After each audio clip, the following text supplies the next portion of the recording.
હે જગદંબા તું જોગણી ઓન જોપિયે એ તારા જાપ હે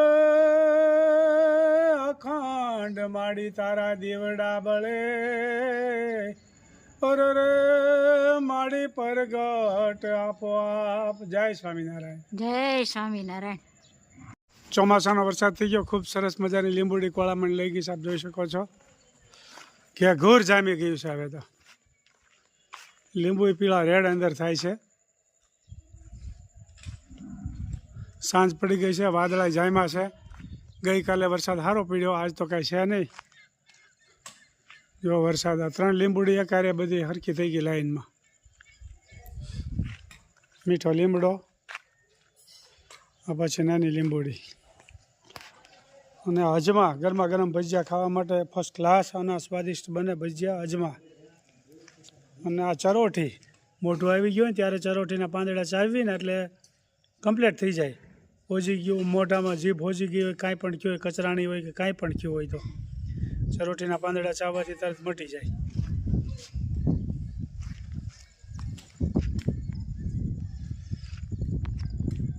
જય સ્વામી મિત્રો, ખૂબ લાઈક કરી રહ્યા છો, ખૂબ શેર કરી રહ્યા છો, ખૂબ સબસ્ક્રાઈબ કરી રહ્યા છો. હું જો આ વાડી આવ્યો છું, આ ખેત તલાવડી આપ જોઈ શકો છો. આ ખેત તલાવડીમાં આ વાડીમાં પ્રથમ 1 જ કલાકનું પાણી હતું. 24 કલાકે 1 જ કલાક હાલતી હતી. અત્યારે 24 કલાક હાલે છે. આ વરસાદ આવે એટલે બધી આ તલાવડી ભરાઈ જાય. અત્યારે ખાલી છે, હજી વરસાદ એટલો બધો ખાસ થયો નથી. એટલે જોઈ શકો છો આ વડીને કર્યું છે ને. આ 50 વીઘાનું કપાસ ઉગાડી દીધો ટપકથી. ટપક સિંચાઈથી બહુ મોટો ફાયદો થાય, ઓછા પાણીએ થઈ શકે છે. આપ જોઈ શકો છો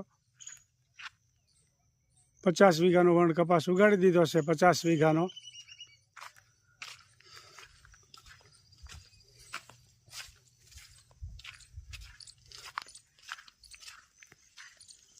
આ વાડીમાં ફક્ત કલાકનું જ પાણી હતું. વરસાદ થાય ને ભરાય ત્યારે પાછો વિડીયો મૂકીશ. ખેત તલાવડીથી બહુ મોટો ફાયદો થયો છે, જોઈ શકો છો.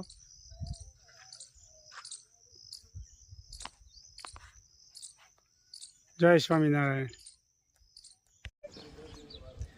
જોઈ શકો છો દરરોજ કબૂતર જમવા માટે આવી જાય.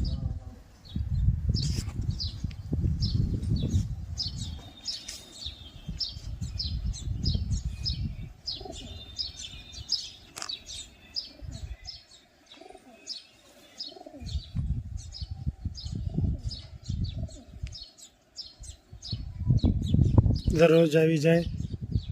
આખો દિવસ આમ તો અહીંયા જ રહે છે.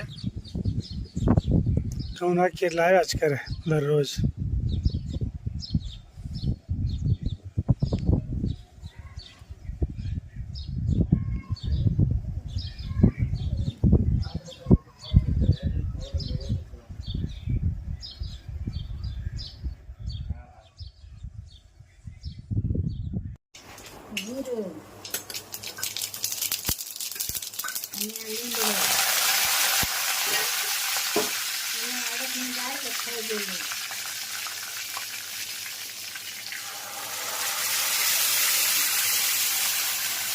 ચમચી નાખી છે, ઉભરો ન આવે, બારી ન થાય ને. એટલે આપણે ગમે એ વસ્તુ બાટકીને પાણી વધારતી હોય ને ચમચી નાખી હોય ને તો અંદર ન થાય, ઉભરાય ઓછી. ખૂબ સરસ મજાની અડદની દાળ બની રહી છે. આપ જોઈ શકો છો અડદની દાળ, મેથી અને કારેલાનું શાક. આવું જ બધું ચોમાસાની વસ્તુ ખાઈએ ને એટલે સારું રહે.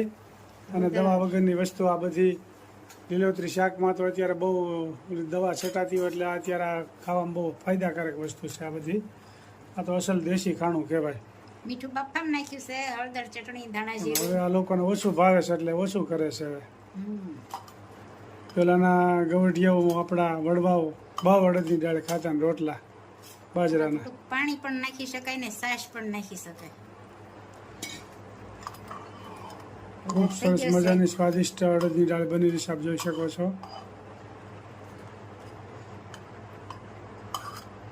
મસ્ત મજાની દાળ તૈયાર થાય છે, જોઈ શકો છો.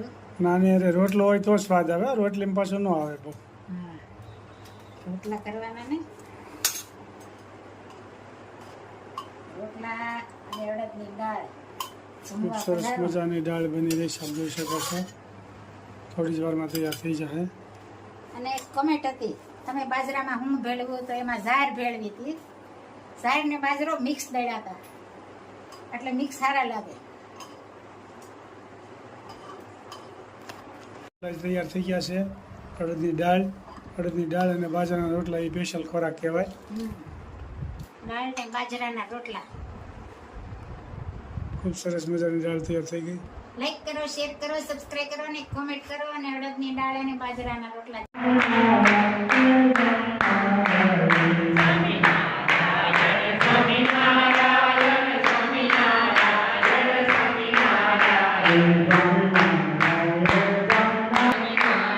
Thank you.